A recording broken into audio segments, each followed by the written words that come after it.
الكريم أما بعد أعوذ بالله من الشيطان الرجيم بسم الله الرحمن الرحيم لن ينال الله لحومها ولا دماؤها ولكن يناله التقوى منكم صدق الله مولانا العظيم۔ میرے واجب الاحترام معزز سامعین، اللہ رب العزت کا بہت بڑا احسان ہے کہ اللہ رب العزت نے ہمیں دوبارہ زندگی کے اندر عید الاضحیٰ جیسا موقع عطا فرمایا ہے۔ یہ اللہ تبارک و تعالیٰ کی شان کریمی ہے اور اللہ تبارک و تعالیٰ کا بہت بڑا فضل ہے، انعام ہے کہ اللہ تبارک و تعالیٰ نے ہمیں پھر مسجد جیسے بابرکت ماحول کے اندر اس فریضے کو ادا کرنے کی توفیق عطا فرمائی ہے۔ اس میں اللہ تبارک و تعالیٰ کا جتنا بھی شکر ادا کیا جائے وہ کم ہے، چونکہ انسان بہت ضعیف ہے، انسان کمزور ہے، سوائے اللہ کے فضل کے انسان مسجد میں نہیں آ سکتا، اور پھر عید الاضحیٰ جیسے بابرکت دن کے اندر جس میں نبی علیہ السلام نے فرمایا کہ اس دن سب سے بڑا عمل قربانی کا عمل ہے، قربانی کے عمل کو اتنا بڑا عمل قرار دیا اللہ تبارک و تعالیٰ کے پیارے پیغمبر صلی اللہ علیہ وآلہ وسلم نے کہ اس دن سب سے پیارا عمل کون سا ہے، سب سے اچھا عمل کون سا ہے؟ فرمایا کہ وہ اللہ تبارک و تعالیٰ کو قربانی محبوب ہے، جس کے بارے میں اللہ تبارک و تعالیٰ نے قرآن کریم کے اندر فرمایا ہے کہ لن ينال الله لحومها ولا دماؤها ولكن يناله التقوى منكم۔ اللہ تبارک و تعالیٰ نے کیا فرمایا کہ ہمیں آپ کے گوشت کی ضرورت نہیں ہے، آپ کے خون کی ضرورت نہیں ہے، کہ ضرورت کس چیز کی ہے؟ تقوی کی ہے، اللہ کے خوف کی ضرورت ہے۔ تقوی کیا چیز ہے؟ اللہ کا خوف کیا چیز ہے؟ چونکہ اللہ تبارک و تعالیٰ کو نہ گوشت کی ضرورت ہے نہ لہو کی ضرورت ہے۔ کس چیز کی ضرورت ہے اللہ کو؟ ہمارے تقوی کی ضرورت ہے۔ اور تقوی کب ملتا ہے؟ کہ جب انسان اللہ تبارک و تعالیٰ کی طرف متوجہ ہوتا ہے اور گناہوں کو چھوڑ دیتا ہے، پھر انسان اللہ تبارک و تعالیٰ کو وہ چیز پسند ہے، وہ تقوی ہے۔ انسان دو چیزیں ہیں، ایک ظاہری ہے، ایک باطنی ہے۔ ظاہری وہ جو ہم نظر آ رہے ہیں، باطن وہ ہے جو نظر نہیں آتا۔ باطن کیا ہے؟ جو نظر نہیں آتا۔ انسان دو چیزوں کا مرکب ہے۔ کن چیزوں کا؟ ایک جسم اور ایک روح کا۔ جسم ظاہر ہے اور روح غائب ہے۔ غائب سے مراد جو ہمیں نظر نہیں آتا۔ اگر بظاہر انسان کو دیکھا جائے تو جسم نظر آتا ہے، پورا انسان نظر آتا ہے، لیکن اگر اس کی روح نکل جائے تو ہم اس کو انسان کو کیا کہیں گے؟ یہ میت ہے، یہ ڈیڈ باڈی ہے۔ پھر اس کو انسان کی وہ تاریخ بدل جاتی ہے۔ اسی طرح بظاہر ہم انسان نظر آتے ہیں، لیکن اللہ تبارک و تعالیٰ کو جو چیز پسند ہے وہ تقوی ہے، جو نظر نہیں آتا۔ اس کی ایک چھوٹی سی مثال آپ کے سامنے عرض کر دوں۔ حضرت ہارون رشید جا رہے تھے، مشہور واقعہ ہے، تو راستے میں دیکھا حضرت بہلول دانا رحمۃ اللہ تعالی علیہ، اللہ کے ولی تھے، اللہ کے نیک اولیاء اللہ میں سے ان کا شمار ہوتا تھا، سب کہیں رحمۃ اللہ تعالی علیہ۔ اللہ تبارک و تعالیٰ ان پر کروڑوں رحمتیں نازل فرمائیں۔ وہ راستے میں بیٹھے تھے، ریت کے گھر بنا رہے تھے، تو حضرت ہارون الرشید نے پوچھا، وقت کا بادشاہ تھا اور ان کے پیر و مرشد بھی تھے وہ حضرت ہارون، اور اس کی اہلیہ زبیدہ اس سے بیعت بھی تھے، کہ بہلول کیا بنا رہے ہیں؟ انہوں نے کہا کہ ریت کے گھر، بظاہر تو ریت کے گھر بنا رہے تھے، انہوں نے کہا کہ میں جنت کے محل بنا رہا ہوں۔ کیا بنا رہا ہوں؟ جنت کے محل بنا رہا ہوں۔ تو ہارون الرشید ہنس پڑے، کہتے ہیں آپ بھی عجیب ہیں، حالانکہ ان کے پیر و مرشد تھے لیکن وہ بادشاہ تھا۔ انہوں نے کہا کہ آپ بھی بڑی عجیب مجذوبانہ باتیں کرتے ہیں، بنا ریت کے کر رہے ہیں اور کہہ رہے ہیں کہ جنت کے گھر بنا رہا ہوں۔ انہوں نے کہا اس کی قیمت کیا ہے؟ انہوں نے فرمایا کہ اس کی قیمت 11,000 درہم قیمت ہے، جو اس کو خرید لے گا اس کا جنت کے اندر محل بن جائے گا۔ وہ ہارون الرشید مسکرا کے چل دیے۔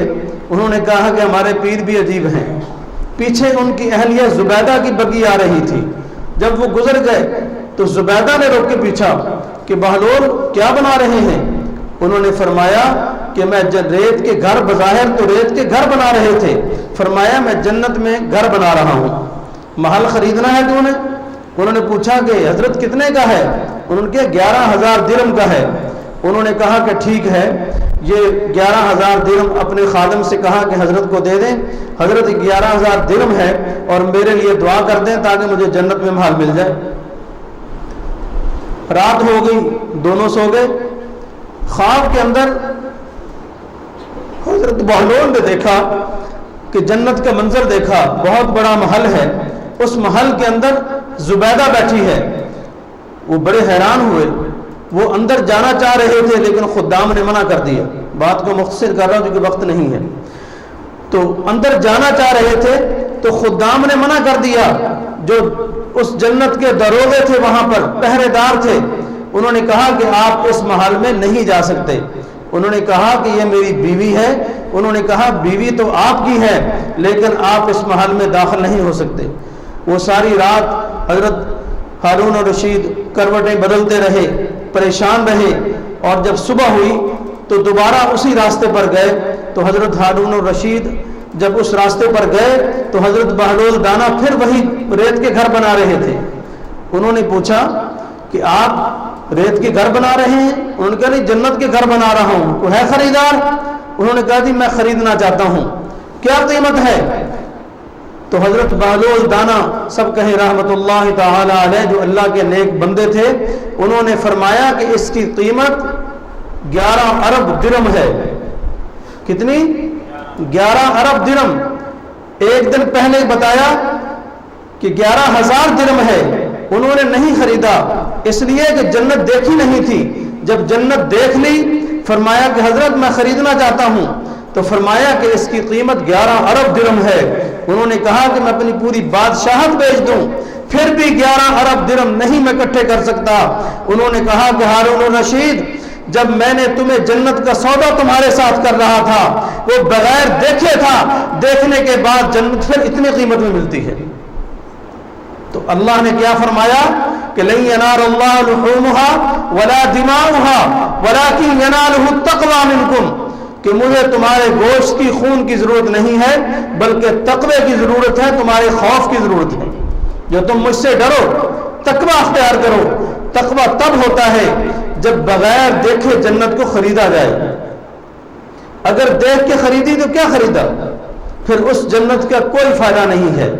جس طرح حضرت بہلول کے بارے میں آتا ہے کہ شہر کے اندر بیٹھے تھے تو پوچھنے والے نے پوچھا کہ حضرت کیا کر رہے ہیں؟ انہوں نے کہا کہ اللہ کی بندوں کی اللہ کے ساتھ صلح کروا رہا ہوں، لیکن یہ بندے نہیں مان رہے۔ پھر ایک دفعہ دیکھا قبرستان میں بیٹھے ہیں۔ پوچھنے والے نے پوچھا کہ حضرت کیا کر رہے ہیں؟ فرمایا کہ بندوں کی اللہ سے صلح کرا رہا ہوں، اللہ نہیں مان رہے، بندے مان رہے ہیں۔ کس لیے کہ آج ہم زندہ ہیں، آج ہم زندہ ہیں، ہمارے جسم کے اندر روح موجود ہے۔ جب تک روح ہے ہم زندہ ہیں، ہمارے اعمال چل رہے ہیں۔ اچھے اعمال کریں گے تو سیدھے ہاتھ والے فرشتے لکھیں گے، برے اعمال کریں گے، گناہ کریں گے جس کے آج ہم سارے مرتکب ہوتے ہیں۔ صبح اٹھنے سے لے کر رات گئے تک سارے دن کی زندگی کے اوپر، سارے دن کے اوپر نظر دوڑاؤ، پھر ہمیں پتہ چلتا ہے کہ ہم نے کتنی آج نیکیاں کی ہیں، کتنے گناہ کیے ہیں۔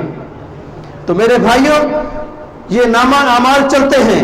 جب نامہ اعمال بند ہو جاتا ہے، جب انسان کی روح قبض کر لی جاتی ہے، جس کے بارے میں ہم جتنا بھی چھپ جائیں، جتنا بھی محفوظ رہیں، موت سے ڈریں، لیکن اللہ تبارک و تعالیٰ نے فرمایا کہ اینما تکونوا یدرککم الموت، کہ تم مضبوط سے مضبوط قلعوں میں بھی چھپ جاؤ گے لیکن وہاں بھی آ کر موت تمہیں دبوچ لے گی۔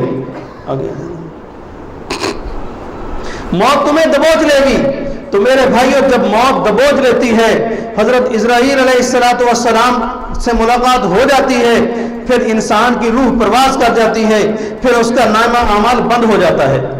جب نامہ اعمال بند ہو جاتا ہے، پھر حضرت بہلول رضی اللہ رحمہ اللہ تعالی نے فرمایا کہ میں ان بندوں کی اللہ سے صلح کرا رہا ہوں، اللہ تو مانتے ہیں لیکن یہ بندے تو مانتے ہیں، رب نہیں مان رہا، کیونکہ نامہ اعمال بند ہو چکا ہے۔ تو اس لیے میرے بھائیوں حضرت ابو بکر صدیق رضی اللہ تعالی عنہ نے تقوی کی کیا تشریح فرمائی ہے؟ فرمایا کہ تقوی نفسانی خواہشات کو روکنے کا نام ہے۔ جو اللہ تبارک و تعالیٰ نے فرمایا کہ مجھے تمہارا تقوی چاہیے، گوشت و خون نہیں چاہیے، یہ کیا ہے؟ جو نفسانی خواہشات کو روکنے کا نام تقوی ہے۔ اور اس میں کیا خواہشات ہیں؟ جیسے آج ہم قربانی لے آتے ہیں، قربانی بھی کھڑی ہے لیکن نماز نہیں پڑھتے، قربانی بھی کھڑی ہے لیکن میوزک چل رہا ہے، قربانی بھی کھڑی ہے لیکن مخلوط ہمارے پروگرام جاری ہیں، ادھر قربانی ذبح ہو رہی ہے، ادھر ہمارے کانوں میں میوزک چل رہا ہے، ادھر میوزک لگا ہوا ہے، مخلوط پروگرام ہو رہے ہیں۔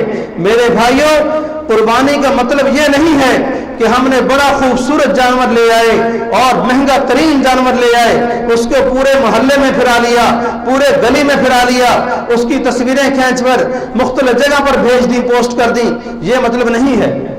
قربانی کا مطلب تقوی ہے، تقوی۔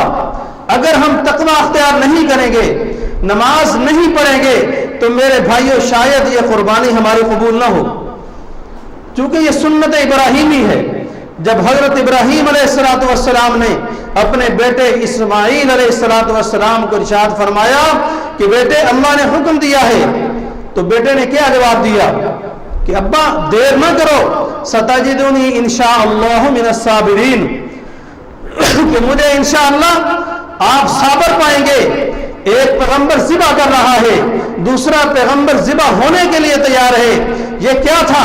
انما الاعمال بالنیات، ان کی خالص نیت تھی، ذبح ہونے کی نیت تھی، دوسرے پیغمبر کی ذبح کرنے کی نیت تھی، تو خالص نیت سے گئے تو اللہ نے قبول فرما کر جنت سے مینڈے کو بھیج دیا کہ جاؤ، جا کر تم جا کے چھری کے نیچے لیٹ جاؤ، تاکہ حضرت ابراہیم علیہ السلام کا خواب بھی پورا ہو جائے اور سنت ابراہیمی بھی زندہ ہو جائے۔ پھر قربانی کو ذبح کرنے کی 3 شرطیں ہیں۔ ایک، ذبح کرنے والا مسلمان ہو۔ کون ہو؟ مسلمان ہونا چاہیے۔ اور دوسرے نمبر پر ذبح کرنے والا تکبیر پڑھے، 3 تکبیریں۔ جو انسان جان بوجھ کر 3 تکبیریں نہیں پڑھتا، اس کو یاد بھی ہیں، وہ تکبیریں چھوڑ دیتا ہے، تو میرے بھائیوں وہ قربانی حرام ہوگی۔ اور تیسری شرط اس کی ہے کہ جو یہ شہرگ ہے 3 رگیں چھری سے کاٹنے چاہیے۔ کتنی رگیں؟ 3 رگیں چھری سے کاٹنے چاہیے۔ اگر یہ نہیں کرے گا تو پھر بھی جانور حرام ہوگا۔ آپ یہ بتائیں کہ حضور علیہ السلام نے حجۃ الوداع کے موقع پر کتنی قربانیاں دی؟ جناب نبی کریم صلی اللہ علیہ وآلہ وسلم نے فرمایا کہ اپنے ہاتھ سے قربانی ذبح کرو، قریب ہو کر دیکھو، اگر ذبح نہیں کر سکتے اس کو پیار کرو، اس کو چارہ کھلاؤ، اس کو پانی پلاؤ، اور جب ذبح ہو جائے جانور کو ٹھنڈا ہونے دو، جب جانور ٹھنڈا ہو جائے اس کے بعد اس کی کھال اتارنا شروع کرو، اس کے بعد اس کا سر تن سے جدا کرو۔ ہمارے ہاں عجیب مزاج ہے، جانور تڑپ رہا ہوتا ہے، اس کو اچھی طرح باندھتے بھی نہیں ہیں، اور فٹافٹ چھری پھیری اور اگلے جانور کی تیاری شروع کر دیتے ہیں، اور دوسرے لوگ جو پیچھے ٹیم ہوتی ہے اس کی کھال اتارنی شروع کر دیتی ہے۔ اس سے جناب نبی علیہ السلام نے منع فرمایا ہے۔ بلکہ حضرت علی رضی اللہ تعالیٰ عنہ سے روایت ہے کہ حضرت عائشہ صدیقہ رضی اللہ تعالیٰ عنہ کو جناب نبی حضرت فاطمہ رضی اللہ تعالیٰ عنہ کو جناب نبی علیہ السلام نے ارشاد فرمایا کہ اے فاطمہ، جب قربانی ذبح ہو تو قربانی کو دیکھا کرو، قریب کھڑا ہوا کرو۔ کیا فرمایا؟ قربانی کو دیکھا کرو، اس سے مراد ہے قریب کھڑا ہوا کرو۔ تو یا رسول اللہ صلی اللہ علیہ وسلم کیا ہوگا؟ فرمایا جب اس کا پہلا قطرہ زمین پر گرے گا تو جن کے حصے ہوتے ہیں جو قربانی کر رہا ہوتا ہے اللہ تبارک و تعالیٰ اس کے سارے گناہوں کو معاف فرما دیتے ہیں۔ پھر فرمایا کہ یہ جو گوشت ہے اور یہ خون ہے، یہ قیامت والے دن جب میزان میں آئے گا تو 70 گنا ہو کر آئے گا۔ کتنے گنا ہو کر آئے گا؟ 70 گنا ہو کر آئے گا۔ میزان وزنی ہو جائے گا۔ پھر آگے فرمایا جب میزان وزنی ہوگا پھر آپ اندازہ فرمائیں کہ کہاں 1 من گوشت اور کہاں 70 من گوشت، 70 گنا زیادہ اللہ تبارک و تعالی اس کا اجر عطا فرماتے ہیں۔ حضرت ابو سعید خدری رضی اللہ تعالی عنہ نے جناب نبی کریم صلی اللہ علیہ وسلم سے پوچھا، یا رسول اللہ صلی اللہ علیہ وسلم کہ جو ہم قربانی کرتے ہیں اور یہ جو فضیلت آپ نے فرمائی ہے، کیا یہ آل رسول کے لیے ہے، آل محمد کے لیے ہے، یہ عام مسلمانوں کے لیے بھی ہے؟ تو جناب نبی علیہ الصلوۃ والسلام نے فرمایا کہ خصوصاً آل محمد کے لیے ہے اور عموماً عام مسلمانوں کے لیے بھی ہے، کسی کو محروم نہیں رکھا۔ تو بات کر رہا تھا کہ جناب نبی علیہ الصلوۃ والسلام نے حجۃ الوداع کے موقع پر کتنے حج فرمایا؟ آپ نے 1 حج فرمایا۔ کتنے حج فرمائے؟ 1 حج فرمایا۔ ہمیں بھی زندگی میں 1 حج جو فرض ہے جب ہو جائے ہمیں بھی حج لازمی کرنا چاہیے۔ دعا فرمائیں کہ اللہ تبارک و تعالی مجھے بھی اور آپ کو بھی حج کرنے کی توفیق عطا فرمائے۔ جناب نبی علیہ الصلوۃ والسلام نے جب 1 حج فرمایا اس میں کتنے اونٹ ذبح کیے؟ کسی کو معلوم ہے؟ 100 اونٹ تھے۔ کتنی قربانیوں کے اونٹ تھے؟ 100 اونٹ تھے۔ اور اپنے ہاتھ مبارک سے کتنے اونٹ ذبح کیے؟ 63 اونٹ ذبح کیے۔ کتنے اونٹ؟ 63۔ ایک روایت میں 60 آتا ہے، ایک میں 63 آتا ہے۔ اور وہ اونٹ ایک اونٹ ذبح کرتے تھے، دوسرا اونٹ آگے سامنے لیٹ جاتا تھا۔ کہو سبحان اللہ۔ چونکہ اونٹوں کو بھی پتا تھا کہ جس ہاتھ سے اب ذبح ہو رہے ہیں وہ عام ہاتھ نہیں ہے۔ اونٹوں کو بھی پتا تھا، وہ جانور تھے، ہم تو انسان ہیں، اشرف المخلوقات ہیں، نبی علیہ الصلوۃ والسلام کے امتی ہیں، لیکن اونٹوں کو بھی پتا تھا، ان جانوروں کو بھی پتا تھا کہ اس کی کتنی بڑی فضیلت ہے۔ اور باقی 37 اونٹ جناب حضرت علی رضی اللہ تعالی عنہ نے اپنے ہاتھ مبارک سے ذبح فرمائے ہیں۔ اس لیے جس پر قربانی واجب ہو، قربانی واجب ہو، جس کے پاس 62.5 تولہ چاندی کے قریب مالیت جس کی ذاتی ہو، اس پہ قربانی واجب ہوتی ہے۔ وہ مقروض نہ ہو، اس کے سر پہ قرضہ نہ ہو، اور 62.5 تولہ چاندی اس کے پاس موجود ہو یا اتنی مالیت موجود ہو، قربانی کیا ہوگی؟ واجب ہوگی۔ اگر نہیں کرے گا تو جناب نبی علیہ الصلوۃ والسلام نے ارشاد فرمایا کہ وہ مسلمان جس پر قربانی واجب ہو وہ قربانی جان بوجھ کر نہ کرے تو اس کے لیے کیا وعید ہے؟ فرمایا وہ مسلمانوں کی عیدگاہ میں مت آئے، وہ چاہے یہودی ہو کر مرے یا نصرانی ہو کر مرے، ہمیں اس سے کوئی سروکار نہیں ہے۔ اتنی سخت وعید ہے۔ یہ نہیں کہ گھر کے اندر والد محترم ہے، انہوں نے 1 قربانی دے دی تو بیٹوں کے پاس اتنا ذاتی نصاب ہے، وہ کہتے ہیں نہیں ابا جان نے قربانی کر دی کافی ہے۔ بیٹیوں کے پاس ذاتی نصاب ہے، بہوؤں کے پاس ذاتی نصاب ہے، اس جوان کی والدہ صاحبہ کے پاس اتنا ذاتی نصاب ہے، اس پر بھی قربانی واجب ہوگی۔ یا 3 دن کے اندر اتنا مال ذاتی اس کے پاس آ جائے تو میرے بھائی اس پر کیا ہوگا؟ قربانی واجب ہوگی۔ اور آخر میں ہم تھوڑی سی مینا کی بات کرتے ہیں کہ جہاں پر کل بہت بڑا حادثہ ہوا، جہاں پر سینکڑوں مسلمان حج کے دوران شہید ہوئے ہیں، ان کے لیے بھی دعا کرنی ہے کہ اللہ تبارک و تعالی ان کی شہادتوں کو قبول فرمائے، اللہ تبارک و تعالی ان کی شہادتوں کو قبول فرمائے، اور ان کے لواحقین کو، ان کے ورثاء کو میرے بھائیو اللہ تبارک و تعالی صبر جمیل عطا فرمائے۔ یہ عام شہادت نہیں ہے، بہت بڑی شہادت ہے۔ جناب نبی علیہ الصلوۃ والسلام نے ارشاد فرمایا کہ جو انسان اللہ کے راستے میں حج کرنے کے لیے جاتا ہے اور وہاں پر شہید ہو جائے، فرمایا اس کا جب قیامت کے روز اٹھے گا تلبیہ پڑھتا ہوا اٹھے گا، لبیک لبیک اللہم لبیک لا شریک لک لبیک ان الحمد والنعمت لک والملک لا شریک لک، اپنے رب کو یاد کرتا ہوا قیامت کے روز اٹھے گا۔ اس حالت میں اٹھے گا۔ اس لیے کہ جناب نبی کریم صلی اللہ علیہ وسلم کے ساتھ حاجی حج کر رہے تھے، ایک حاجی اونٹنی سے گر گیا اور وہ اللہ کے راستے میں شہید ہو گیا، اللہ کے راستے کو پیارا ہو گیا، تو جناب نبی علیہ الصلوۃ والسلام نے فرمایا اس کو کفن مت دو، اس کا سر مت ڈانبو، اس کو خوشبو مت لگاؤ، اس لیے کہ اللہ کے راستے میں اس نے جان دی ہے، شہید ہو گیا ہے، اور جب قیامت کے روز اٹھے گا تو تلبیہ پڑھتا ہوا اٹھے گا۔